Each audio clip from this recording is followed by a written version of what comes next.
First Alert Weather.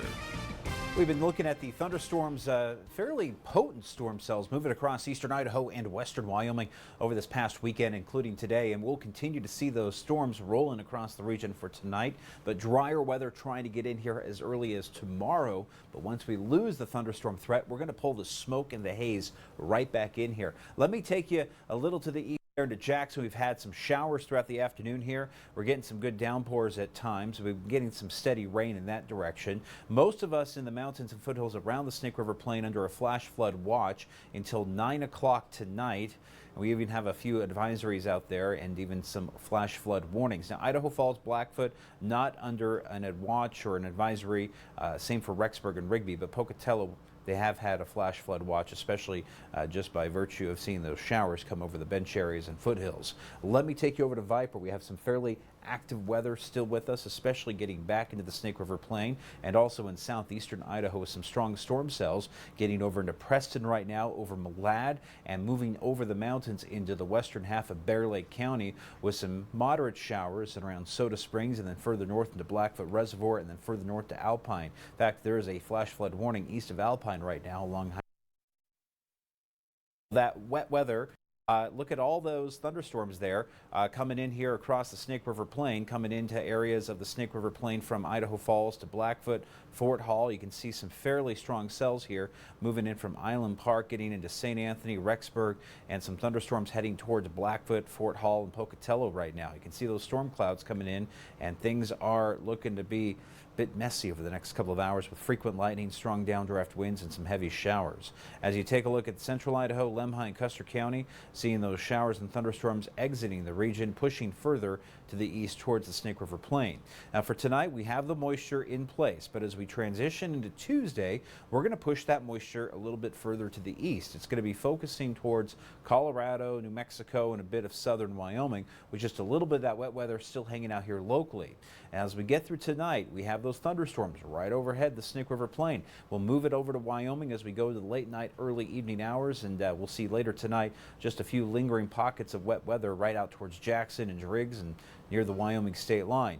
As we go into Tuesday morning, we're seeing some clearing conditions. We're expecting to see some sunshine out there for tomorrow, but we're also pulling in some smoke and haze with a very low risk of thunderstorms.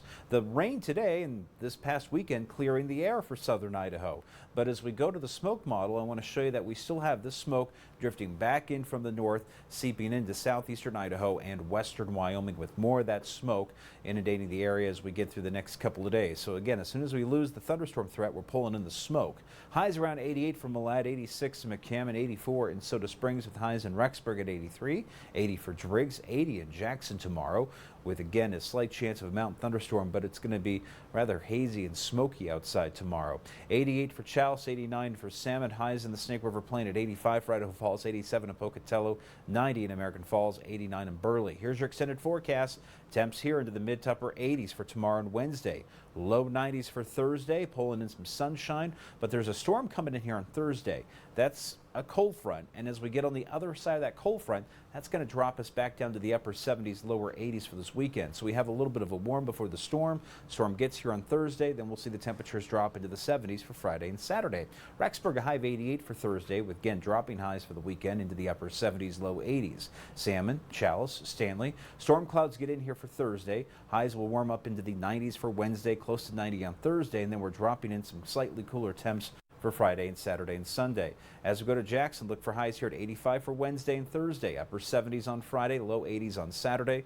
Partly cloudy conditions and scattered thunderstorms Thursday and Friday. Pocatello, 91 for the high Wednesday, 92 on Thursday, 80 degrees on Friday. Sunshine stretching into the weekend with highs in the lower 80s, overnight lows back into the 50s and 60s, but again warming up here over the next couple of days with that threat for more showers arriving on Thursday briefly.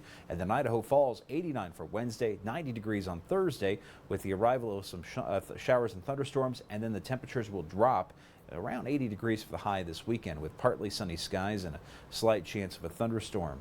Our John Adams GMC Spirit of Idaho come to us from Shannon Wapello, who has a beautiful picture of some prickly pear in the deserts of Idaho. So good little Spirit of Idaho there on a warm, sunnier day. Shannon, thank you for that pic. But guys, we got some dark clouds looming off to the west here. They're moving into